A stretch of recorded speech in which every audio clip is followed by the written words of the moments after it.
Well, you had a chance to watch in Halifax. Great end zone view as to how things are going. How much quicker did that look compared to what you guys were experiencing in the scrimmages in Halifax?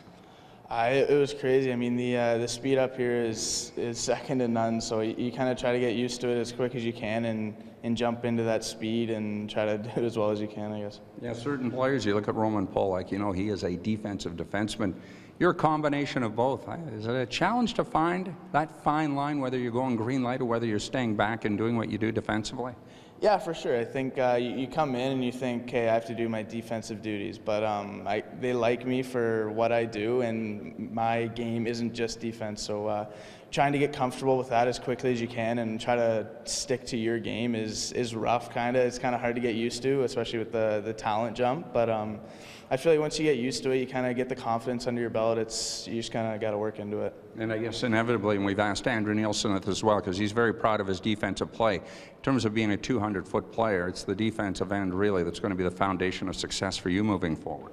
Yeah, for sure. I mean, I've talked to the coaches about that, and they love that I like the offensive aspect of the game, but in retrospect, it's always going to be my defensive game that gets me to where I want to go. So they're not going to call me up for sure if my defensive game isn't up to par. So I got to focus on that, and then I guess the offense will come. I don't know if you were catching your breath in Halifax like we were watching Mitch, but from a defenseman's perspective, is it a matter when he's going like that of just getting the puck up to him, sort of hanging back and watching? Yeah, for sure. I mean, it's kind of like throwing the days back to when I was playing with McDavid. I don't know how many TSN highlights I was on, but just passing the puck to him behind our net and he'd go end to end. But when he has that head of speed, you kind of just throw the puck in his direction and he'll get it for sure in the other end zone, if not a good scoring chance. So you kind of keep an eye out for him when he's got that head of speed. Yeah, you mentioned the Erie Otters and the situation. 3 years there, and I had to do the math with a calculator. 154 victories in 3 years. I mean, that had to be special to look around that dressing room, to go on that ice and knowing there's a really good chance we're not going to lose tonight. Yeah, we had a great team and great coaching staff for the past 3 years that I was there, and I was lucky enough to be there in that time. I know they had some problems or some troubles before, so I mean, being there for those successful years was great for me. I played with some great players, had some great coaching, so going out every day and knowing that we had a good chance of winning and ended up having pretty good playoff runs every year it was good for me, and I feel like I developed pretty good because of it. And last year, you get to play with Erie. You go to the World Junior Championships. You end up things with the Toronto Marlies. I mean, that couldn't have been better for your development when you look at the trilogy right there.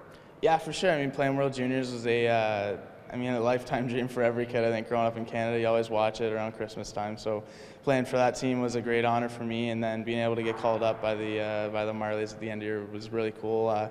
Just kind of getting to the professional feel of everything and being able to watch those guys and actually getting into one game was, I feel like it was really big for me.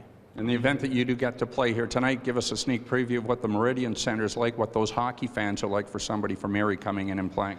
Hopefully they'll be happy to see me. Hopefully I won't get too many boos. But yeah, it's a really nice rink. They're brand new, so I'm pretty excited to play there, and hopefully lots of Toronto fans will be out.